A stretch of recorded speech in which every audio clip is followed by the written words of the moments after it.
പുതുതലമുറയുടെ സമഗ്ര വളർച്ചയ്ക്കായി സാമൂഹിക പ്രതിബദ്ധതയ്ക്കും മൂല്യാധിഷ്ഠിത പഠനത്തിനും ഊന്നൽ നൽകി പ്രവർത്തിക്കുന്ന വിദ്യാഭ്യാസ സ്ഥാപനം Holy Cross School Mullurkara.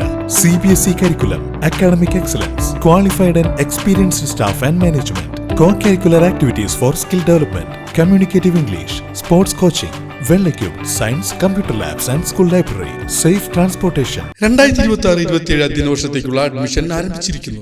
Contact 9562482835. Thrissur കോടാലിയിൽ 8 വയസ്സുകാരൻ പാമ്പ് കടിയേറ്റ് മരിച്ച നിലയിൽ കണ്ടെത്തി. കോടാലി കാവുങ്ങൽ സിൽജോ ജോൺസി ദമ്പതികളുടെ ഇളയ മകൻ ആൽജോ ആണ് മരിച്ചത്. മരണകാരണം ഭക്ഷ്യവിഷബാധയെന്നായിരുന്നു ആദ്യം കരുതിയിരുന്നത്. തലേ ദിവസം ഷെയ്ക്കുണ്ടാക്കി കഴിച്ചെന്നും പുലർച്ചെയോടെ മകൻ അബോധാവസ്ഥയിലായെന്നും മാതാവ് വ്യക്തമാക്കിയിരുന്നു. സഹോദരൻ 10 വയസ്സുള്ള അനോഷ് എന്ന കുട്ടിയും ഗുരുതരാവസ്ഥയിലാണ്. സംഭവത്തിൽ പോലീസ് അന്വേഷണം ആരംഭിച്ചിരുന്നു. പാമ്പിനെ വീട്ടിൽ നിന്നും കണ്ടെത്തി. മരണപ്പെട്ട കുട്ടിയുടെ ദേഹത്ത് കടിയേറ്റ പാടും കണ്ടെത്തി. പാമ്പിനെ കുട്ടികൾ കിടന്നിരുന്ന മുറിയിൽ നിന്നാണ് കണ്ടെത്തിയത്.